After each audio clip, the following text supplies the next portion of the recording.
happy to have you a part of Vet-a-Thon. You messaged me, said that you have a Canadian D-Day World War II veteran with you today. I'd like to give you the mic. Thank you so much for that, Sean. I am sitting right here. I'm sitting right here with Mr. Jim Parks, and Jim is a World War II Canadian veteran who landed on Juno Beach on June 6, 1944. I've been privileged to know Jim for a number of years, and we did our school Remembrance Day assembly today, and we had 5 veterans with us, and that includes a 105-year-old Canadian veteran, a 101-year-old Russian veteran. Jim's one of the younger men in the bunch. Just a kid. Yeah, how old are you? 98. 98 years old.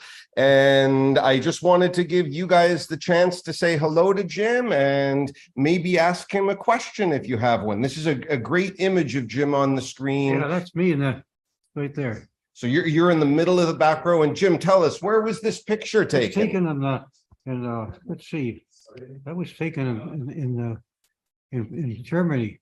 Reichwald Forest. In the Reichwald Forest. So right at That's the very me right there. Oh, they can't see your laser pointer, but thank you.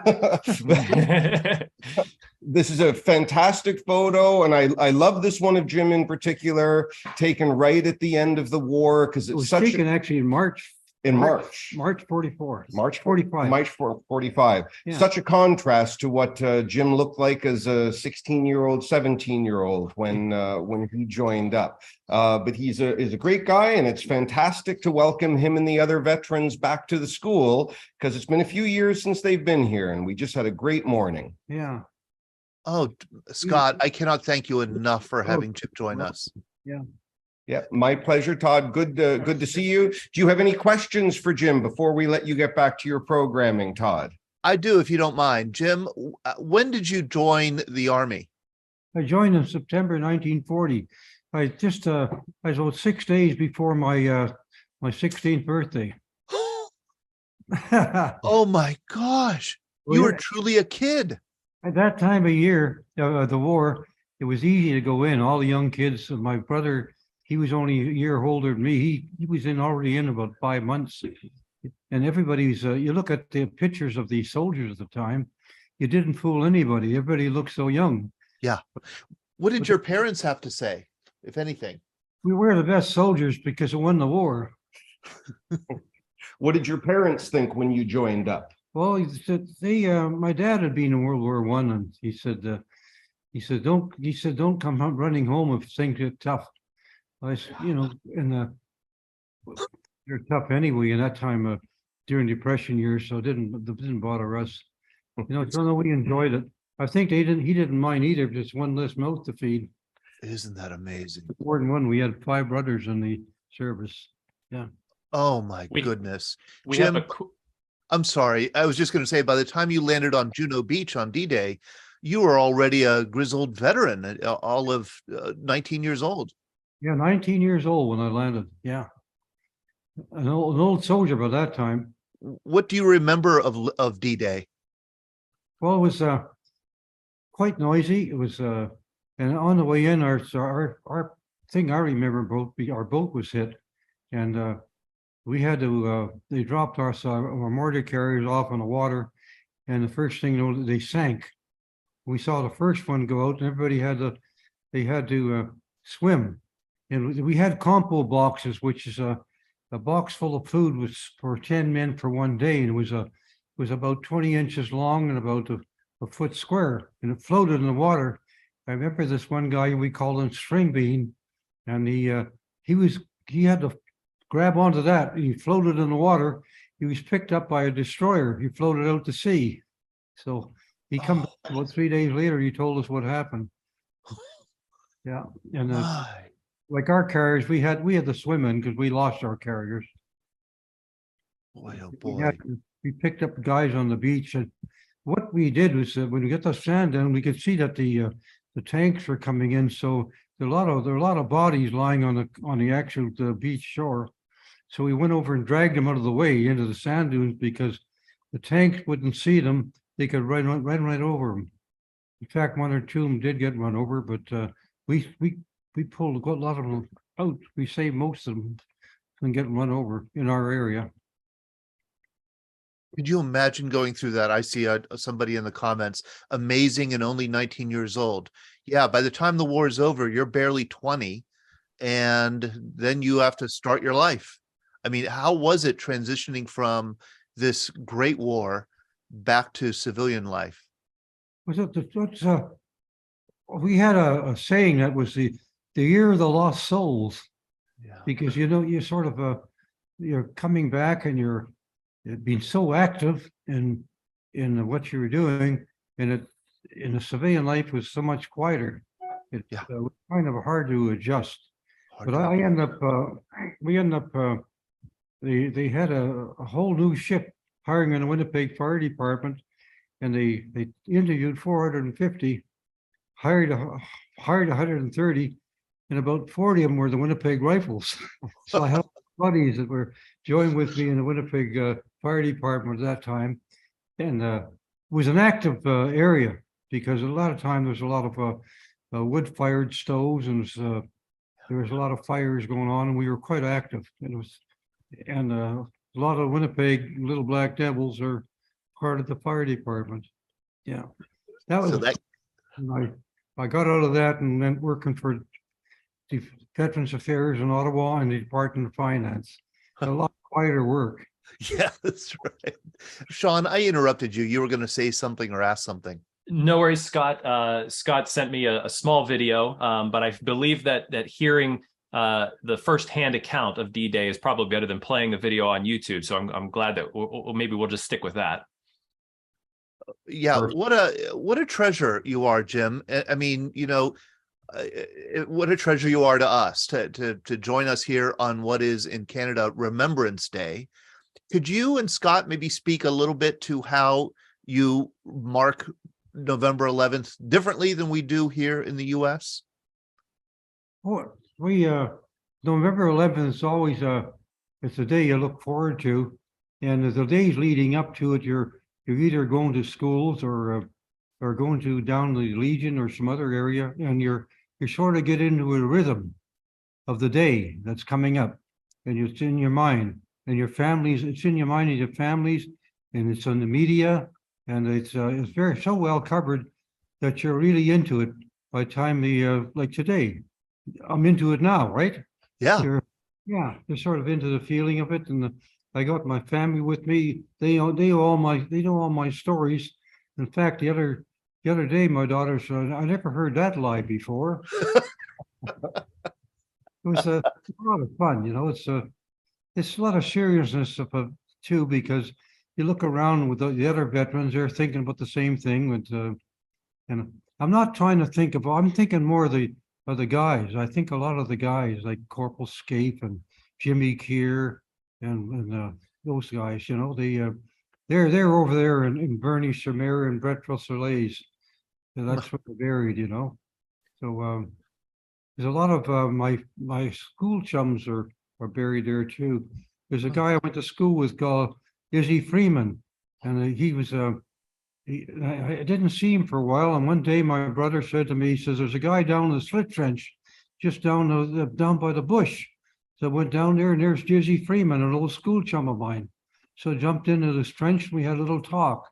But 2 days later in Carpiquet, Izzy bought the biscuit. He was killed on the July the 4th, 1944, at Carpiquet Airfield.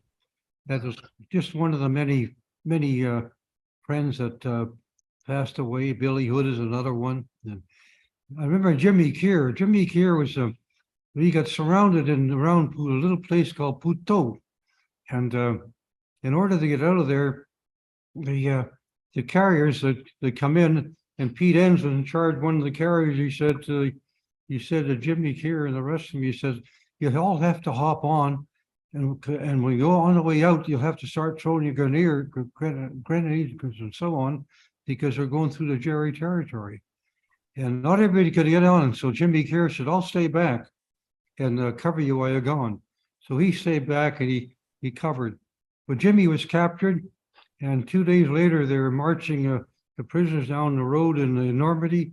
And the RAF come over and started firing. So the German soldiers can go in the ditch, but they wouldn't let the prisoners go in the ditch. Oh, So Jimmy here was one of the ones shot.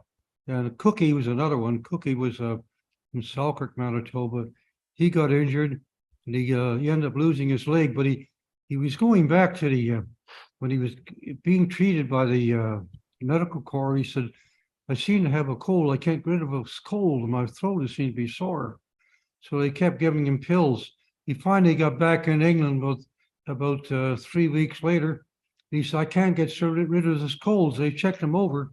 They found out he had a piece of shrapnel in oh, his throat.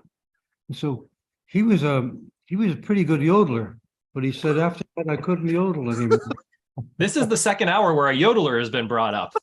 We found our weird theme for Vet-a-Thon this year. Oh, there's a lot of guys that can yodel down there. Jim, I could listen to you all day. Can I ask you, did you ever suffer after the war from what we today would call PTS or post-traumatic stress? I don't know. It's I don't know what you call it. You sort of go through that. We spent a lot of time in Winnipeg. There was no mixed drinking. There was beer parlors, and the beer parlors were filled with veterans. And you'd go in there, and it was 10 cents a glass for a 10-ounce glass. And you sit there and have one or two of those, and you talk the war over, and you'd win the war once again. And it's a little bit of different trying to get back. But I was kind of lucky, like I said. They ended in the fire department. A lot of the veterans, you're able to ventilate, talk over things, and say things, and it takes a while. You think about it a lot. And I remember later on, I was in Ottawa, Department of Finance, and one of the chaps that was working with me, he belonged to the Hitler Youth, and he kept saying how good the Hitler Youth were, and I kept telling him how good they were, but I said, how come you didn't win? You know, because he was he used to brag about the Hitler Youth all the time. So we had to put him in his place, you know. He wasn't a bad guy, but you must remember that we had to remember this guy was brought up on this Nazism and so on, but he was gradually became a good Canadian. If you wouldn't have won, we would have whipped the floor with them. Yeah. Did you run across American soldiers much in the war? Oh yeah. And I remember one time I back in February 45, they come back to us and they said, you've been in action 6 and 7 months. We're going to give you a chance to get a leave. So I was given a leave, and I went back to Antwerp, and they put us. I was a sergeant by that time. They put us in this hotel Metropole, and it was all mixed with Allied soldiers.